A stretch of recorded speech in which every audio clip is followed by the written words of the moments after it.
Hello မင်္ဂလာပါဒီနေ့ကတော့ကျွန်တော်ရဲ့တာကြီးပေါ့တာကြီးကိုကျွန်တော်ဒီမှာကတ်တဲ့ဟာပေါ့နော်ဒီမှာသူ့အတွက်နေစင်ပြရမယ်ကောင်းကတ်တဲ့ဟာ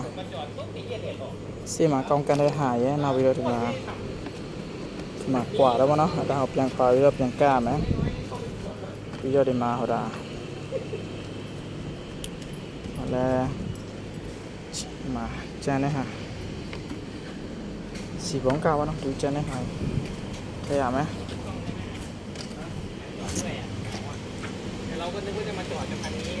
အားလုံးကုန်တာတော့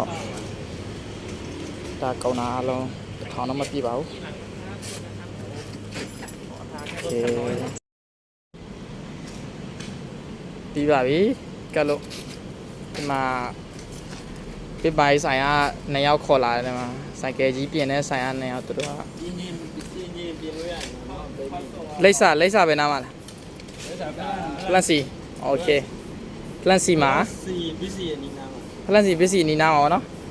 စတေကာတွေဘာတွေကတ်မာတို့ဒီတာဟိုတိုင်းခွာမယ်တို့အဲ့လိုမျိုး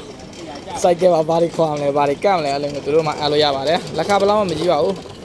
ရွက်ရည်တွေပါရွက်ရည်တိုး2ဦးစားလောက်ပဲဗောနော်သုံးလုံးဝယ်ဖောက်လို့ရပြီလေဒါတိတ်အခွာတွေပြုတ်တွေကျွမ်းတော့ဗောဒါနီးစနစ်ပိုင်းနေတရားဝင်နီးစနစ်ပိုင်းနေပါလေသူကလောက်ပေးတာဗောနော်ကျွန်တော်တယောက်တည်းဆိုတာလောက်လို့ပြီးမှပါတယ်မှာကျွန်တော်ကဒီမှာ2ယောက်5လာဗောနော်ဖုန်းဆက်လိုက်တော့ဖလန့်စီမှာပဲနေတယ်ဆိုပြီးတော့တူလောက်တာဗောဒီမှာဒီနေ့ဒါတွေကတ်တယ်ရဖုန်းတွေအစ်စ်ပြန်ကတ်တယ်အဲ့လောက်ပါပဲပြီးတော့ဒီဆေးမှာကောင်းသေးမှဟာတွေကြည့်တယ်ကဲဆက်တန်ဆက်တန်နားထောင်မယ်ဆက်တန်နားထောင်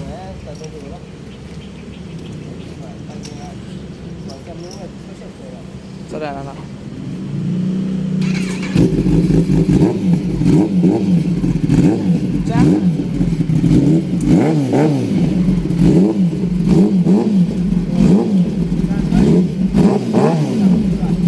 ဆောက်ကြအောင်โอเคบ๊ายบาย